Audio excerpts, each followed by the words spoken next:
Welcome, everybody. John Zager. Good morning. It's a little bit early today. What time is it? Not quite 6:45 here in Colorado. Let's see if I got everything organized so it doesn't make a bunch of noise. I forgot to take this coat off and it rubs against it.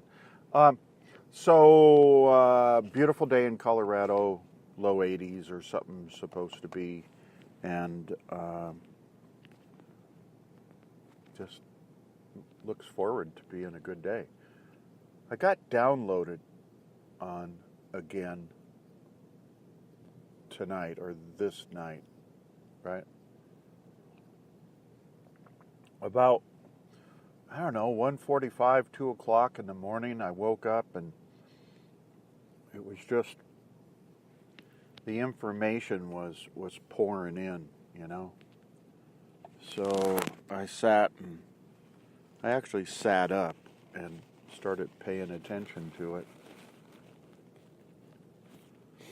and was intrigued by the information that was being downloaded and decided to go ahead and get up and,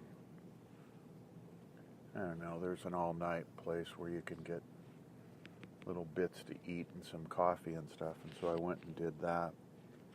Talked to the guys over there, and that turned out okay. And then I started, I don't know why, listening to some YouTube at random, and one came up that was the same thing that was being downloaded. So I listened to it. It was by Dr. Joe Dispenza, of course, and he was just doing an excellent job with presenting. The lady got up, and this is my download as well. The lady in his workshop got up and said, well, if we can self-heal ourselves, why do we have to die?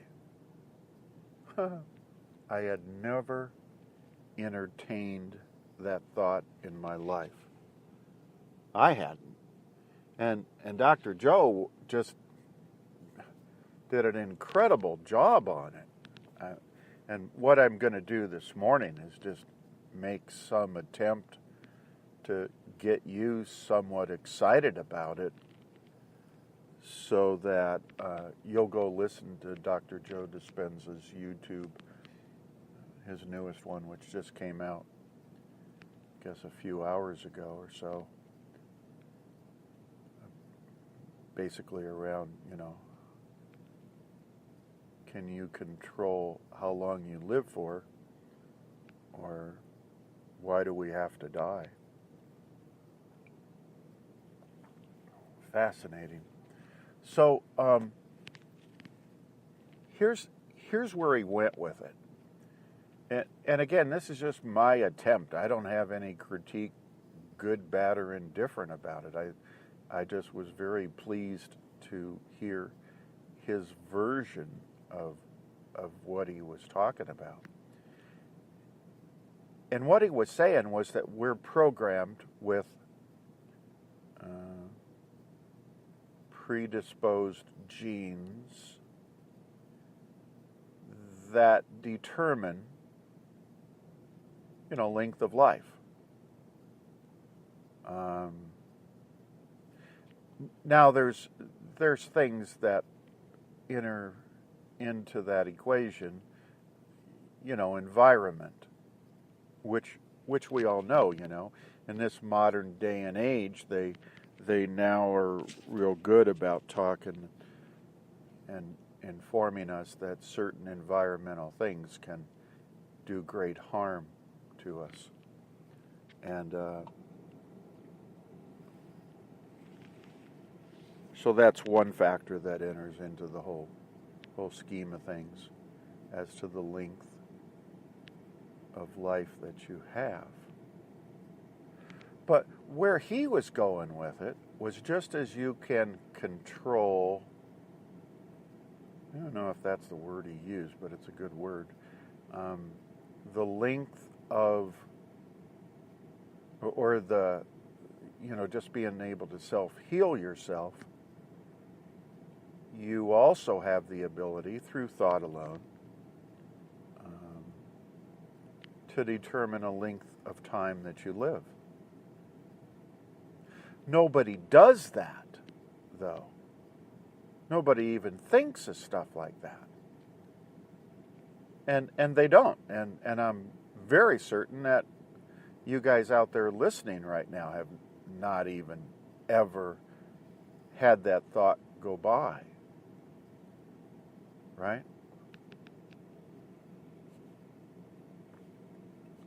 So you have the ability to upregulate and downregulate longevity genes.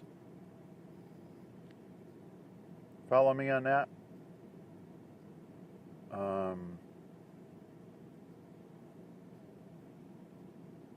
There are people in the world that have lived and do live long lives, far in excess of what the average seems to be for male and female. They were even saying, and this is science, that it's just research, it's all it is. They were saying that some people can live 2 and 3 generations. Is it generations? I guess it's 20 to 30 years longer than the norm for male or for female in that particular area or something like that. At any rate, you can outlive what statistics say. Maybe that's more honest. I've been up since 2, so I'm not real clear. But I am drinking coffee. It's decaf, you guys. It's decaf. So that's one thing that he was saying, is that we have the ability. Here's another interesting thing he came up with, was that cancer has a particular cancer gene has a part of it that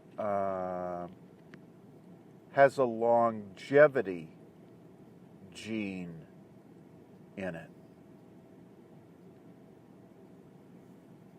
And it's just not ever addressed, used. And I guess sounds like there's quite a few other genes.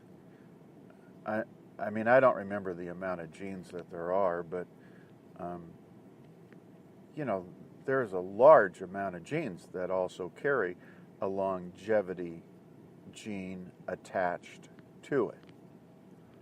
There, now I think I said that correct. And again, all this stuff I just heard earlier this morning, a few hours ago, and I have not gone and double-checked any of the research that he's presenting. So I'm just tossing it out because it's very intriguing. I think it's very intriguing. So you can, through thought alone, upregulate longevity genes. Just because, he was going on to say, just because you're programmed with this length of time, everybody's got different lengths of time. I mean, it's all relative, but, there's all these different lengths of time for life, for people. You can also change or alter that gene. No matter what it says. If it says you're going to live 76 years, 4 months, 2 days, blah, blah, blah. You can change that. You do not have to accept that. If it says you are going to live 82 years, 4 months, 3 days, or some number, you can change that. You can certainly change that. That's fascinating. Fascinating. And people generally, I don't even think anybody thinks about this stuff.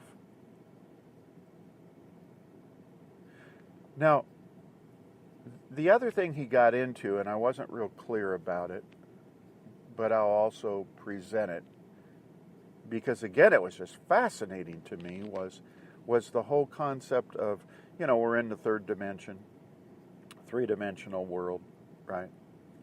And so everything we do is, there's a start and an end, a cause and effect, linear time, blah, blah, blah, blah, blah, boring stuff, right? But there are people on the planet, according to Dr. Joe and his research, and it's about people that have gone to other dimensions. All right? So they can float. It's the only word I can think of right now. They can float between dimensions. Let's say that they, I'm going to try to get my little notebook here while I'm talking to you so I can look at some of these notes, but they can be in two places at one time, right? They can be in two places at one time. They can be in more places than that at one time. And they can move their body. What we do down here is just so Neanderthal. Oh boy. I'm out. I have to be somewhere here in an hour, and I have to drive myself to that location and stop here and there for a couple things I have to pick up along the way, and then I get there, and there's people that can be in one location, and he gave an example of somebody resting or sitting in their chair at home, and they were supposed to meet somebody across, I don't know, he didn't use the word town, but across the way, and that person had to commute, physically move his body to that location, and this guy just was able to, through the power of the unknown, hooking into the unified field, hooking into singularity and energy and vibration and divine nature, was able to just mentally put his body over there and still have his body back at his place. Whew. Boy, wouldn't you love to do that? That'd be cool.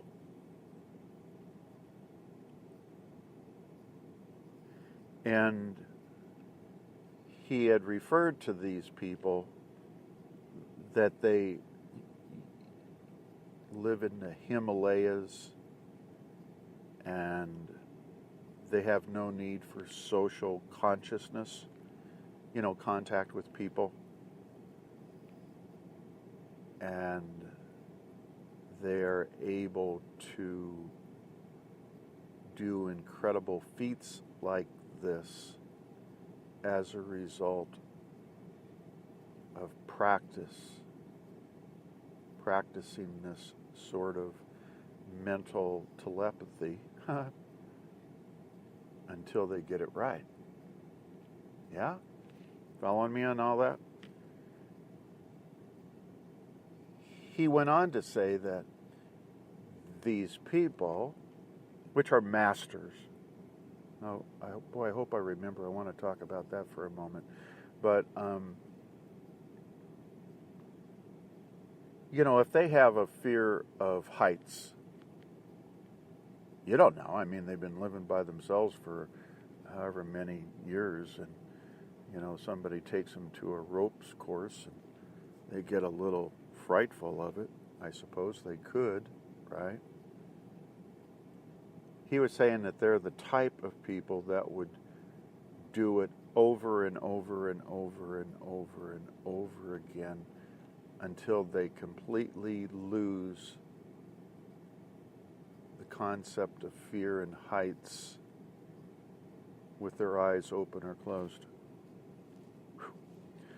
I remember when learning to ride horses as a young person, they taught you how to put your hands out, not be on the reins, not be on the horn, and close your eyes and have the horse go from walking to a trot to a canter.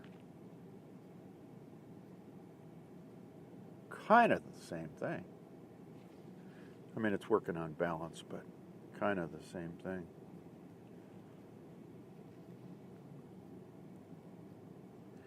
And something went along with Dr. Joe's conversation was being in density,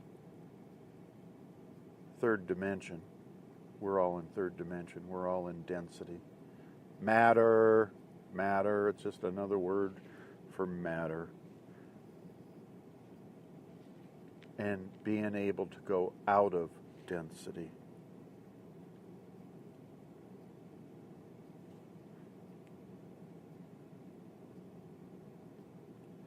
So,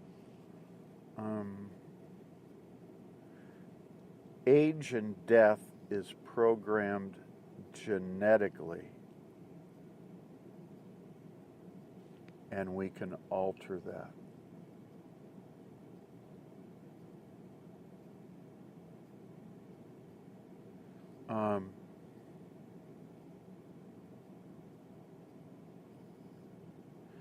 Here is a saying that he had, and I wrote it down, and I think it's pretty noteworthy. Your will to live must be greater than your fear of death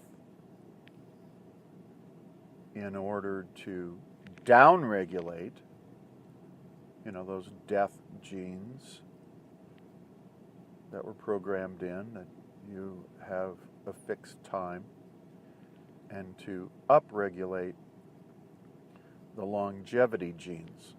Follow me on that? Everybody with me?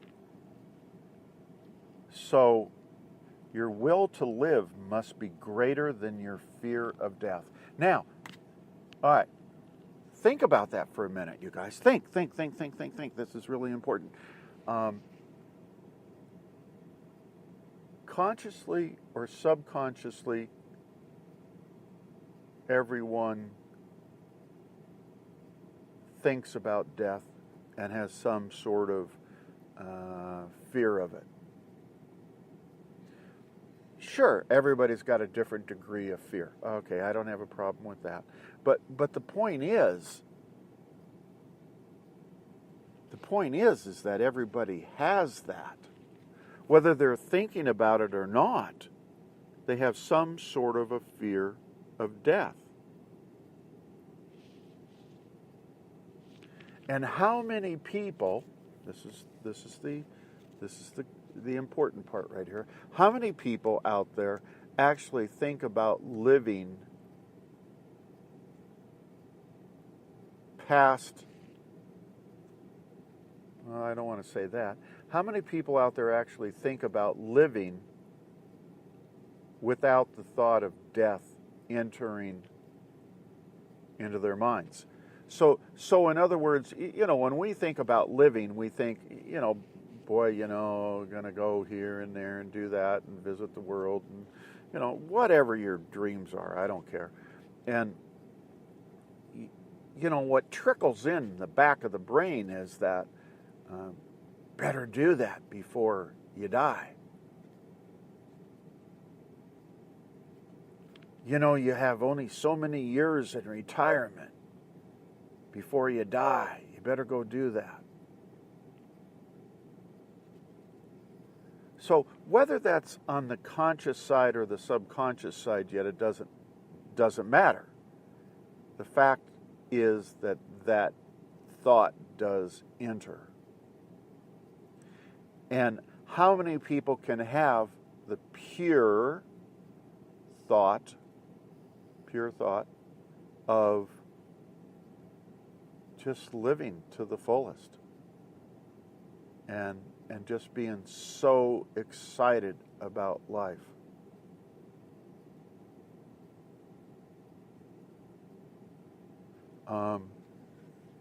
I thought that was an interesting remark he made. So I would encourage everybody to go listen to this particular YouTube presentation by Dr. Joe on, I forget the name he gave it, something to do about, if you're able to heal yourself, why aren't you able to not die? Some lady brought that up.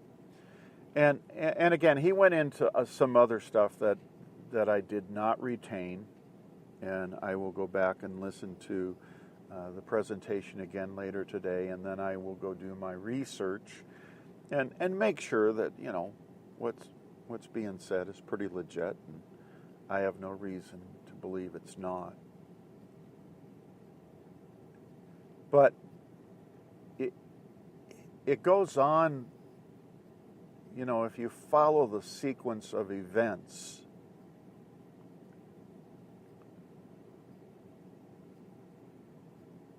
there's several different directions you can go.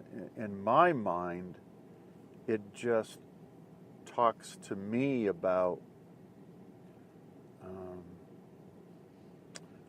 and I don't believe in sickness and illness and disease. I mean, I just have no conception of why would I want to be sick? Why would I want to have a disease? Why would I want to have this or that?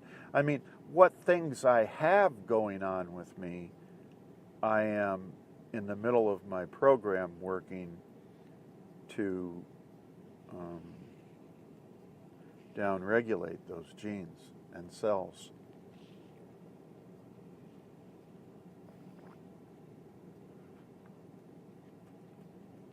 So the logical sequence would be we have a lot more power, divine power, than we can even imagine. That's his last book, isn't it? Supernatural, becoming supernatural. It's just coming to the realization that you have these powers that are not three-dimensional. And we do have the ability to go into other dimensions and transform ourselves from here to there. And then the thought comes in how cluttered we must be. Then the thought comes in of how cluttered our minds must be. If we don't have enough clarity to make transformations, if we can't stay on a thought long enough to change our chemistry, our biology, change who we are. If we're that cluttered. You know, there was a time, if you go read the Bible, it's kind of an interesting thing, but in the Old Testament, there's reference to a lot people living, and gosh darn, I wish I remembered some of the names, and I apologize for not, but there's some people that lived up to 900 years old. 700, 800, 500, 400, 300, 200. That was not uncommon at one point. Let me say that one more time. In the Old Testament, if you go read it, there's reference to many different people that lived well up into 900 years old before they died. I can't remember if there was anybody over 1,000. I just remember the oldest number being like 20 or something, 920 years old.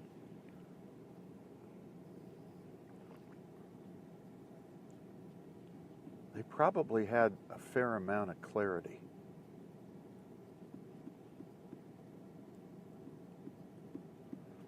And things were not presented in the manner that we're presenting things today. You know, the world's in chaos. It's in turmoil. We're having another, the sixth extinction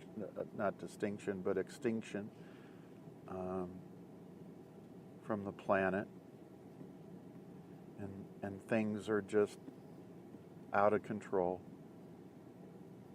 And right now, with all the information that's coming out like this, it's really an important time to pay attention.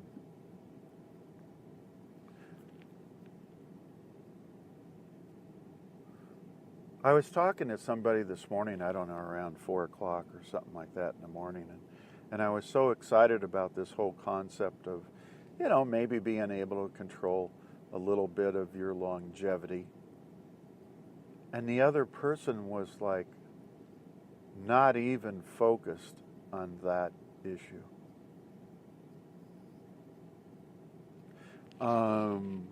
Last thought, and then I'll let you guys go, but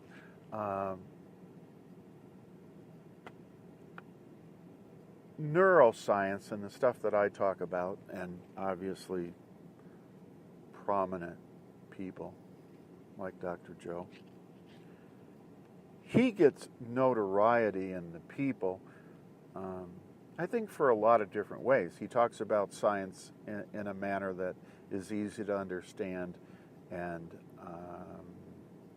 he has a lot of credentials to back himself up.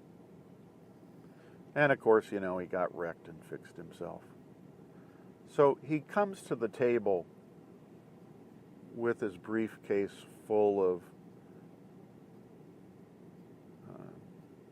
things that legitimize him and attract people to him.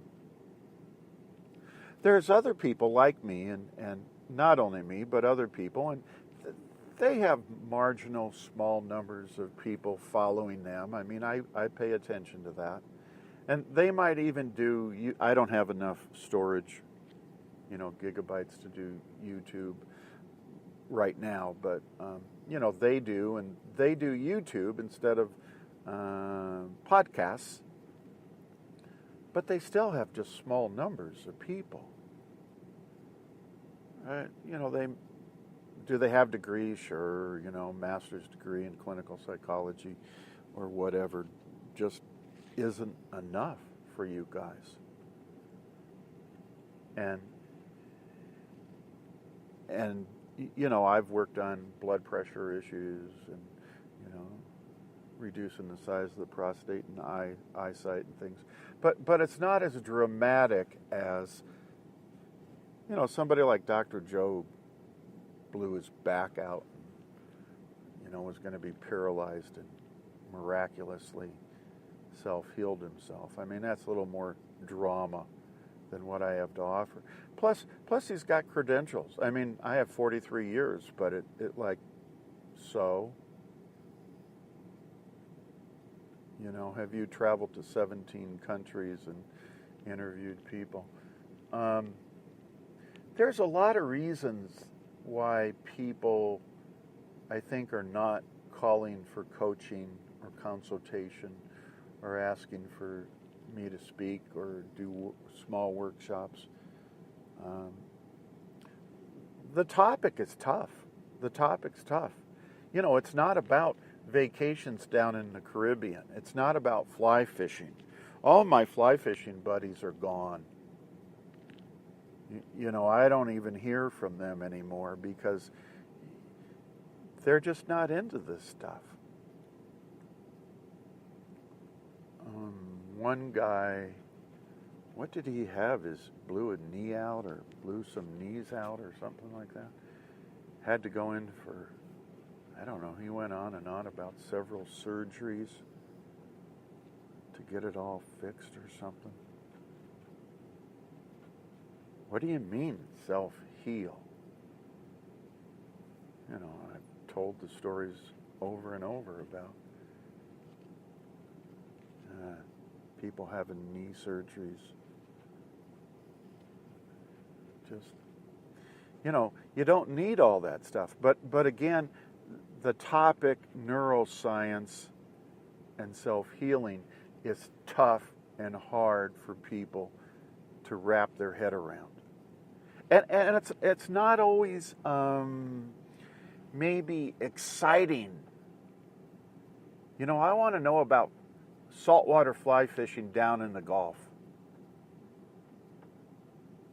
There's a lady captain down, I won't say where, but, I've had just very brief interaction with her. And I'd like to go down and get a captain's license completed or, and do some more saltwater fishing, towards the latter time of my life. And I noticed she went and looked up me on LinkedIn or wherever. And it's just saturated with neuroscience. And it's like, why would she ever call me back? Why would she ever have any interest in, kind of helping me out, getting started and stuff, and accomplishing some of those goals? Why? Why would she contact me? Absolutely no reason.